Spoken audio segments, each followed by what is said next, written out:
right. Hello, and welcome to my free birth story. Hopefully it's set up good because I'm not getting back up to adjust the camera. Breastfeeding baby girl. She is such a good eater. She took to breastfeeding so well, which I'm so grateful for. And she's a hungry girl, let's just say that. But let's dive into my free birth story. So this was my second birth, my second daughter, and wow, was it different from my first birth in pretty much every way possible. For one, it was a free birth, so I gave birth to her in the comfort of my own home, my apartment, with just my husband and my daughter present. And at the very, very end, my mother-in-law was also present for, I want to say, literally the last 10 minutes before she made her appearance earthside. So let's start from the beginning. It was December 13th, Friday the 13th ended up happening that way, and I woke up around 5 a.m. My husband had to be at work at 6 a.m. so he got up early to just make some coffee, have some breakfast before going into work. And I was trying to get back to sleep. I always wake up when he goes in early. I'm such a light sleeper, and I have very bad insomnia when I'm pregnant. So I was trying to get back to sleep, but I was feeling a lot of cramps and lower back pain and nausea. And if I feel nauseous, I have to get up and eat something. So I decided to get up and have the overnight oats I had made the night before with my husband for breakfast. And then I was like, okay, I'll try to lay back down if I can. And once he left, I did try to lay back down, and I just couldn't get back to sleep. I couldn't get comfortable. I wasn't feeling nauseous anymore, but I was still feeling very crampy, and the lower back pain. I just I couldn't get comfortable. So I was like, all right, I'll just get up, take advantage of this time before baby girl wakes up. And I kept feeling those cramps, and then I would say about an hour went by, and I got my first contraction while I was making a latte at 7:20 a.m. My very first one. I felt a significant difference from all of the Braxton Hicks that I had been getting, which is so funny because I started, well, not funny, but I guess it's funny now. It wasn't funny in the moment. I started getting Braxton Hicks at 36 weeks this time around, which was kind of trippy because I was like, am I gonna go into labor early? Because I didn't experience Braxton Hicks that early with my first.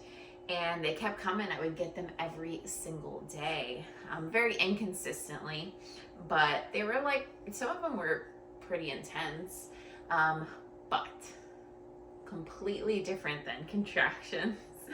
If I have a third, maybe I'll remember the difference this time around. Who knows? But when I felt that first one, I knew for sure, okay, that was a contraction. My husband, of course, was already at work at this point for an hour and 20 minutes.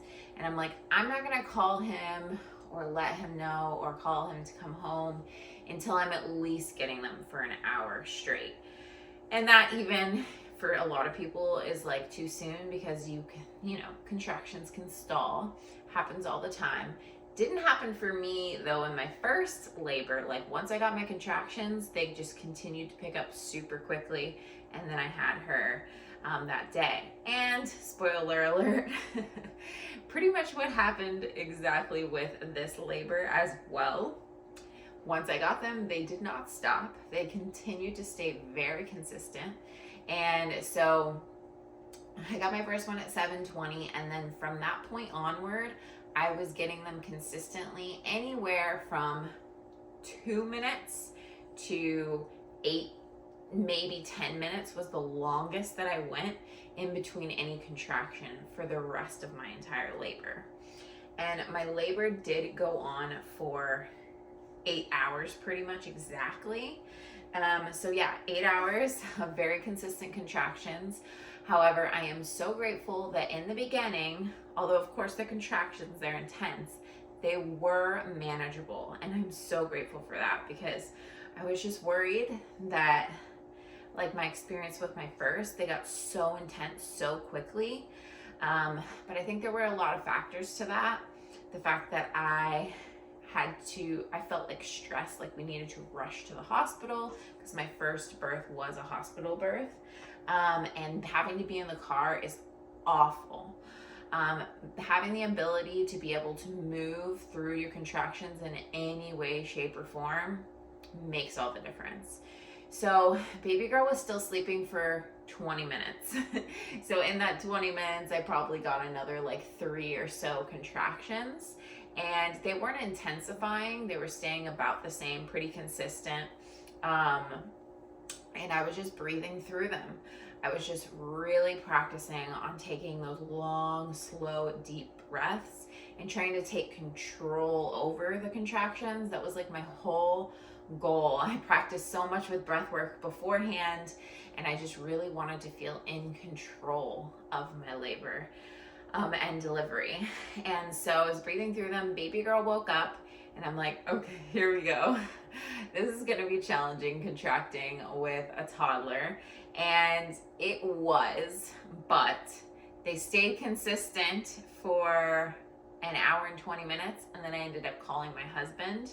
I got her set up with some breakfast, took her to the potty, got her changed and dressed for the day, read her some books, all while just breathing through the contractions and taking little breaks whenever I would get a contraction to just breathe. And she was fine. Again, they were totally manageable at the beginning in the early labor stages. And so yeah, once I hit that hour and like 20-minute mark, I'm like, they haven't slowed down. They've even increased in intensity a little bit. I'm gonna call my husband to come home.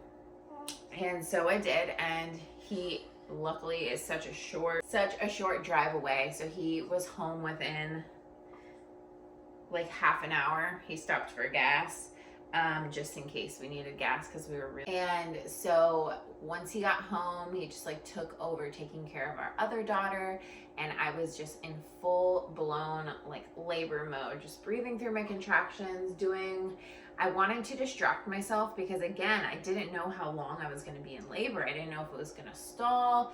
I was pretty sure it wasn't going to stall, but just in case, I just wanted to distract myself in the beginning stages, so that I wasn't just like sitting there waiting for another contraction to happen. Like I said, he took over with our other daughter, and I decided, hey, I'm gonna make some juice. It was something that I wanted to do prior to being in labor. We had a bunch of oranges and pineapple, and so I made some pineapple orange juice. And that was cool to be able to make that like while I was contracting. Like, it was just like funny, because I was like, wow, my last labor, I started contracting. I had like a few contractions, and I was like, we need to rush to the hospital, because the hospital was like an hour plus away with traffic. And here I am in my second labor, just like chilling in the kitchen, making some juice while my husband and daughter were watching Christmas movies. And I was like, this is really nice. And yeah, pretty much after I finished making the juice, I was having to they were getting more intense and closer together. And I was like trying to finish cleaning everything up. And then it got pretty challenging. I was like, okay, once I'm done cleaning this, like I'm in full blown, just like birth ball, breathing, listening to my affirmations. I'm not going to try to do any other tasks. And I didn't, and I wasn't able to. So from that point forward, I was pretty much bouncing on my birthing ball, rocking back and forth, swaying back and forth, dancing, listening to birthing affirmations, listening to my labor playlist that I made, doing whatever I possibly could to just breathe through and work through all of these contractions that I was getting. My husband was able to support me as much as he could. My daughter was awake. Of course, my labor started in the morning, so she had a long stretch before her nap. And so she didn't actually end up going down for a nap until, I want to say, like 12:30ish. And then he was able to support me. At that point, I was ready to get into the tub. So I pretty much got into the tub when my daughter went down for her nap. So around 12:30ish, I want to say. I don't remember in my head exactly all the timestamps, but I did record pretty much the entire process of the entire labor and delivery. So I'll have probably better timestamps on my actual like birth vlog. But yeah, just off of memory, I want to say I pretty much got into the tub around 12:30. My husband filled it up and he started boiling some water because the water cooled down so quickly, and boiling the pots of water allowed the water to stay hot for longer. Still not very long, but longer. And when I got into the tub, the contractions definitely slowed down and the intensity of them felt like less. Like the water helped so much. It felt really good. Even though we have just like a little like half shower, half tub kind of setup. So not a lot of space, very different from having like a full size tub, but I made do with what we had. And so I probably stayed in there for like an hour or so, I want to say, just breathing through the contractions. And then, like I said, I noticed them slowing down and I didn't want them to slow down. I wanted to keep things moving. So I did decide to get out. And then almost immediately upon standing up, they picked back up again, the contractions. And I was like, okay, yeah, that makes sense. I've heard that from a lot of other people that when you get in the water, things slow down, but it feels so good. And it's good to allow yourself to rest when you need it. Because I was already pretty exhausted at that point, since I had at that point been laboring from 7:20 to 1:30 roughly.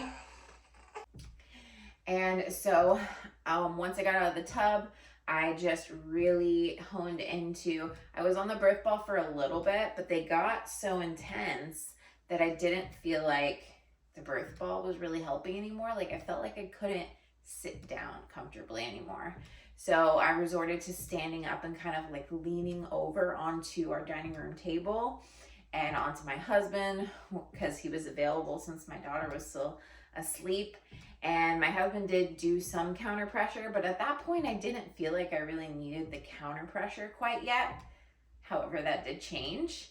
So I was just swaying, really honing in, listening to my affirmations. I had my one AirPod in almost the entire labor and delivery. And listening to the affirmations, birthing affirmations, really seemed to help me like hone in and focus on my breath. So that's what I did. It was really uneventful in the sense that it was just me swaying back and forth, breathing, bouncing on the birthing ball, switching positions for hours on hours, just managing going through the contractions. And so then I would say I was probably out of the tub, I don't know, maybe for like half an hour. And they picked up immensely in that half hour to the point where I was like, okay, I don't care if the contractions slow down. I need to get back into the water because this is getting hard to manage at this point. And so my husband filled the tub back up, started boiling some more water. I got back in, and again, they were really intense at this point. So the water, it felt good, but it wasn't slowing down the contractions anymore. And so that was like a good and a bad thing at the moment. I didn't want them to slow down. I wanted things to progress. I wanted to meet our baby girl. But because they were so intense and so close together, I was just getting more and more exhausted, which is to be expected, you know. At least it happened during the day, so I did get somewhat of a night's rest. And so I was just breathing through. I was just breathing through the contractions. However, breathing started getting harder and harder, and my husband had to keep reminding me to breathe, because they were just getting so intense. And like, if you've been through labor, you know what I mean, especially if you were going through labor unmedicated.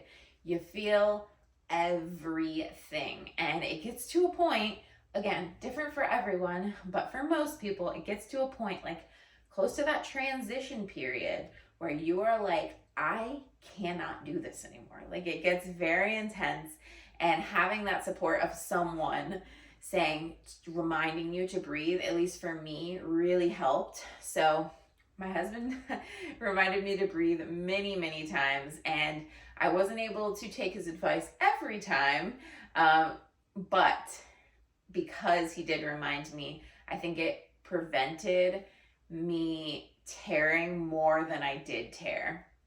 So I'm very grateful for that. I was probably in the tub for maybe half an hour the second time, and then my daughter woke up. So my husband had to, of course, go get her. And I was worried because I didn't know how she was going to react when it came to me becoming more and more vocal, as the contractions intensified and the baby moved more and more down the birth canal. And unfortunately, she did not handle it well. And she had just woken up from a nap, so she's always a little bit more sensitive after that. But also, she's seeing her mom pretty much screaming, yelling, making crazy sounds. I definitely looked like I was in pain. I cannot say it was a pain-free labor. I definitely classify what I was going through as painful. I wish I could say it was pain-free, but it wasn't. So she was seeing that, and it was just too much for her. She's 20 months old. She's very, very sensitive. I love my little girl. It's actually gonna make me tear up because I felt so bad watching back the footage, and like, I felt bad during, but there was only so much energy I could put into, comforting her. So it was all on my husband to comfort her, because I was just going through it. I was like literally about to push a baby out. And so I tried to comfort her as much as I could, but she was just crying.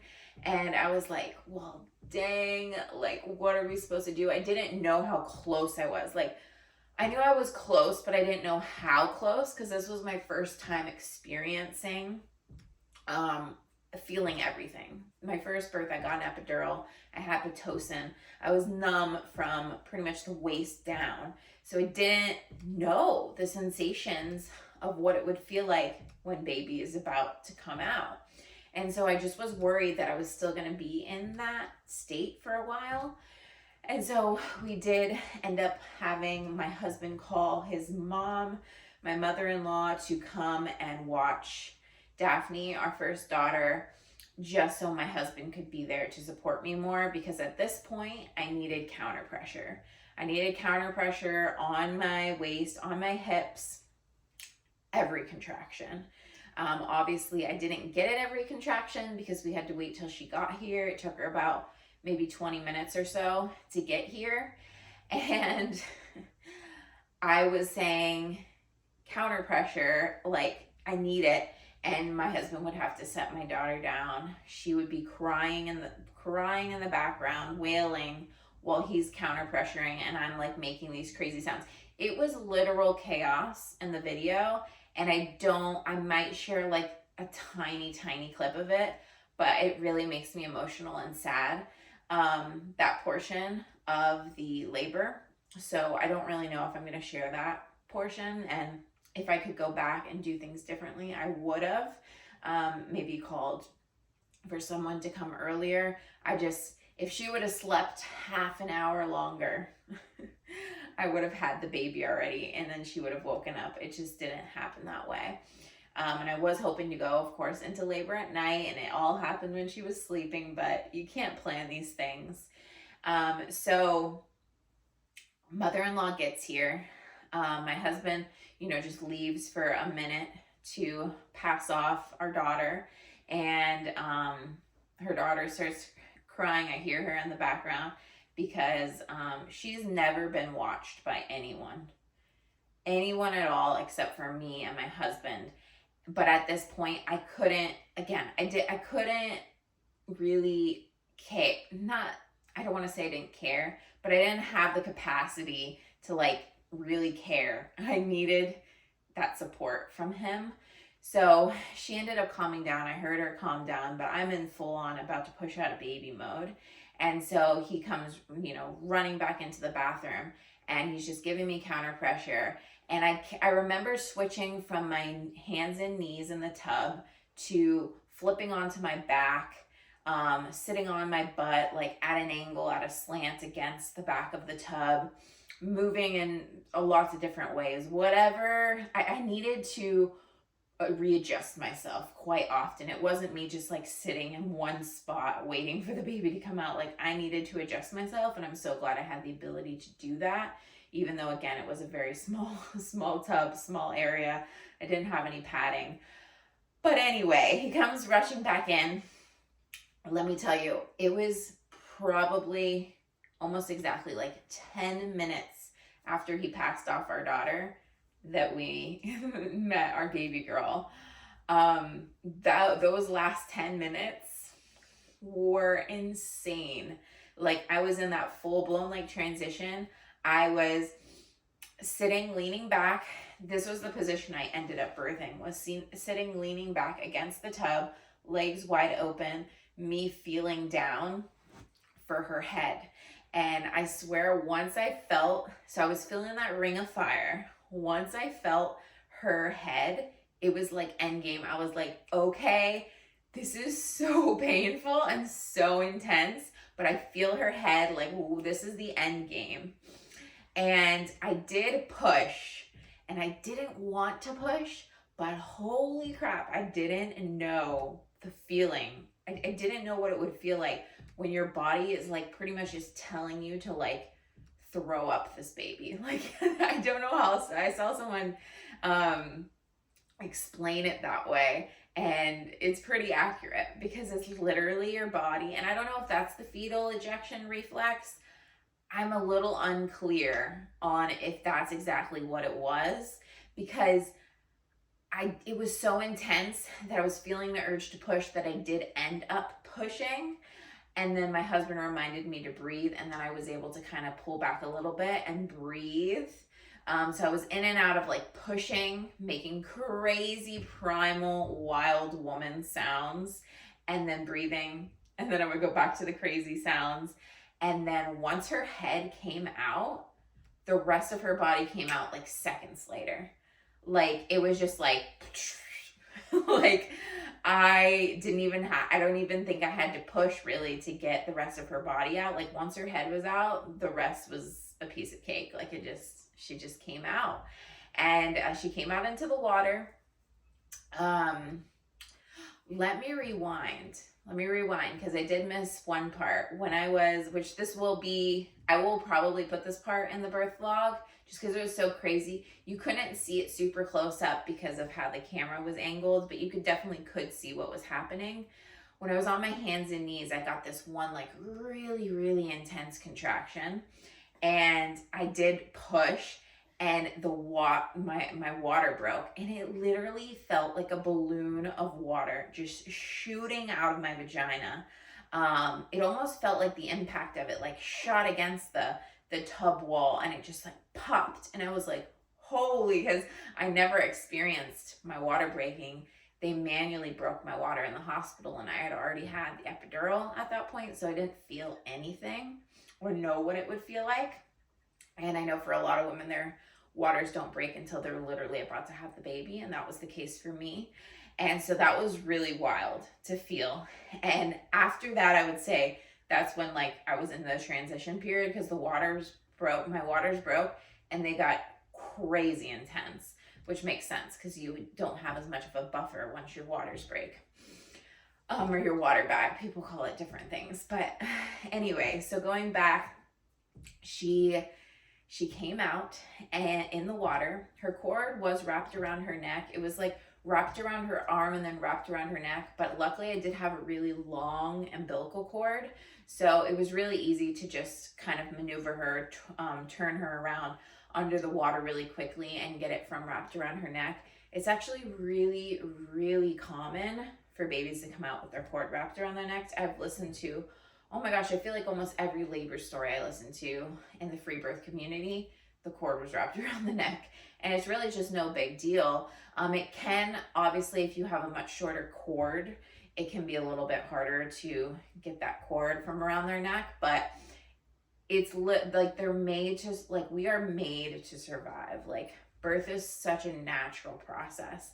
But anyway, that's a different video. So I was able to get the cord unwrapped from her really quickly and bring her up to my chest and immediately just do skin to skin. I started rubbing her a lot. She of course came out like she was definitely purplish, more purplish I would say than blue.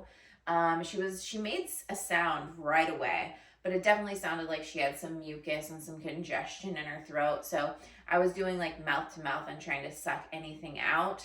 I wasn't planning on using the, of course my mind is drawing up like the suction thing, but I did like have like a mama worry moment, and my husband, oh, it's the bulb syringe, I don't know.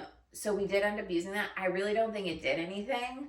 I think it just took her a while of me just like patting her back, rubbing her, pinking her up, and then she started crying more and more and more. But again, it's also super natural, especially when you're having such a natural physiological birth, free of unnecessary medical attention and intervention. It's so normal for babies to need a few minutes, need a moment to catch their breath and, you know, come into their breath and their voice. It's just so normal and natural for that to happen, and it's different for everyone. And so again, this was my first time experiencing it. I heard those stories, so I wasn't too worried about it. But I just kept rubbing her, kept doing mouth to mouth, spitting out any mucus, just patting her back, giving her some good blood flow, good skin to skin, and she was healthy as can be. We were just doing skin to skin for a while in the tub. I would say maybe 10 minutes later, it didn't even feel like 10 minutes. I'll know for sure when I like mark it on the video for the birth vlog. The placenta came out. I didn't even need to push. It literally just came out on its own, which I was so grateful for. I did just have to like go in and pull the remainder of the placenta out. But it came out so easily, and it was all in the tub. I was just sitting there with my placenta, my baby, my husband was next to me. He did drain the water right away, which I feel like I would have, I didn't even know what he was doing. So I feel like I would have kept maybe the water. So I was sitting in the water. I don't know if I would have made much of a difference for a little bit longer. We waited completely until the umbilical cord stopped pumping, stopped pulsing blood, and went limp before we detached the placenta from baby girl.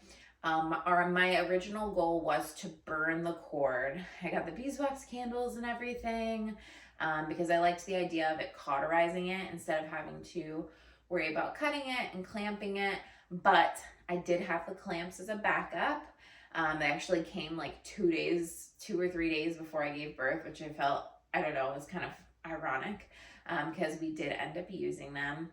The main reason why we ended up not burning the cord was because the position I was in the tub was very uncomfortable for me, unfortunately. And I felt like I wanted to get out of the tub and onto the bed as quickly as possible. And I had heard that when you burn the cords, for some people, it can take up to 30 minutes.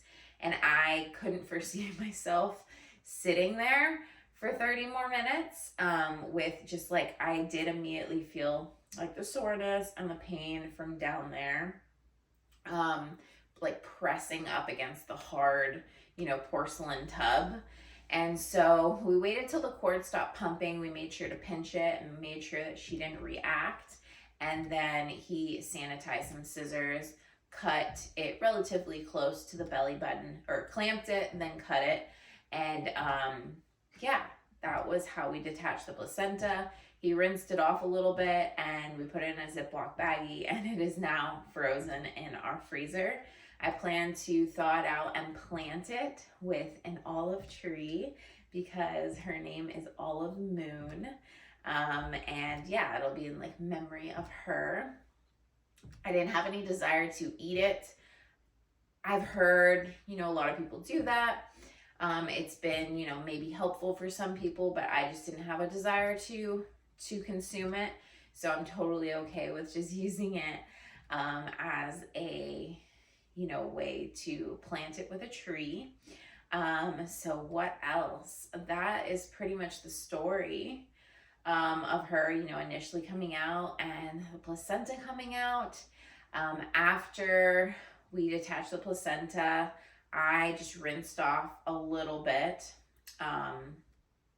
My husband helped rinse me off, I believe, just to get like the blood off of my legs and things so I could get up and transfer to the bed with baby girl. And that happened pretty quickly. I definitely was experiencing a little bit of lightheadedness, which is normal, but I didn't feel like I bled too much or had any clotting. I felt like everything really went really, really smoothly. I guess my only wish could have been that I was hoping that I could have more calmly handled the transition period. I was hoping that I could have stayed with my breath a bit more, but that's just not how I birth. I am a loud birther. And that's just, it helps me to be vocal. And she came out perfectly healthy either way, and we all have different experiences, and I'm so, so grateful and proud of myself for doing what is perceived as like something so crazy. Not having a medical professional here, but it felt so normal. Like one of the first conversations me and my husband had, the first time he like left with my daughter to like take her out of the house, and I was just like here with baby girl, just relaxing in bed, resting. He calls me and he's like, wow, like that felt so normal. Like the fact that I could just get up after having a baby and go right into my bed and like be home with my family and not have all these strangers around me and have to like worry about checking out of a hospital and having all these strangers touch my baby. And it just felt so normal and how it should be. And I'm just so grateful that I chose it because, yeah, of course, I had a period. I had several periods during the end of my labor where I was like, freaking F this. I'll probably include that part. I said that. I definitely was there. I was like, I completely understand why people, get epidurals. I was one of those people that got an epidural in my first birth. But I am so glad that I pushed through and have this beautiful, she's perfect. She's an angel. She took, like I said in the beginning, to breastfeeding really, really well. Her sleep is pretty good. The first, I would say, two or three nights, she was definitely like had her nights and days mixed up, and I still feel like she does, but newborns sleep so much at the beginning. I almost forgot. But she's definitely been doing lots of cluster feeding. And last night was a pretty good night. She gave us like, I want to say like a 3-hour stretch. I don't look at the clock nearly as much as I did the first go around with my first daughter, because we're co-sleeping with her, and a lot of the times I will just pop out my boob and just start feeding her while I'm lying down, so I can rest more. And that's been really nice because the first time around we immediately had our daughter in the bassinet, so it was me getting up every single time, and I much prefer the co-sleeping. But yeah, I can always talk about that in another video. I think I pretty much covered everything. After she came out, we introduced her to my daughter. My mother-in-law said hi. My goal was to not have any visitors for the first 2 weeks, but obviously since she was already here, she did meet her, but she was pretty much gone within half an hour after I gave birth. And it's just been the 4 of us since then, which has been so nice in our little newborn bubble. Baby girl, our other baby girl, she is definitely transitioning. I knew it's gonna be a transition for all of us, going from 1 to 2, having her be the only child, to now there being a whole another person that needs a lot of attention from me especially. But each day I've noticed it getting a little bit easier, it becoming a little bit more of the norm, and I know it'll only more and more become that as she gets older, as they bond more. She's been so cute though, my oldest. I get emotional, postpartum emotions. She loves giving her kisses. She's obsessed with giving her kisses and hugs. Like, she literally probably gives her like 50 kisses on the head every single day. She just always asks, kiss, kiss, kiss. And when she's upset, she'll ask to like hug her. And it's been really, really sweet. And I'm so excited to see them bond.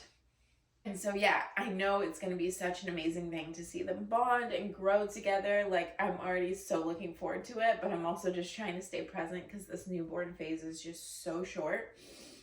I'm really grateful. My husband does have pretty close to about 6 weeks off of paternity leave. So he has been literally home with me, helping so much. So I've been able to pretty much put all of my focus on baby girl, which has also been hard though, because I feel like I haven't been able to bond and be as close with my first. But again, just a phase that we're all like moving through and working through together. But I think I'm gonna end it here because I'm getting like super emotional. Hopefully I covered everything. Of course, I can always answer any questions if you pop them in the comments down below, or maybe I could do like a Q&A video. But yeah, wow guys, I freaking did it. I free-birthed my angel daughter in our tub in our little 2-bedroom apartment with just my husband and the power of my breath and affirmations. And wow, if I can do it, you definitely can do it. Not saying that you have to, of course not. Birth is incredible no matter what, but if you feel called, I highly recommend checking out Freebirth Society and listening to their podcast. I learned almost all my information from there and doing research on my own.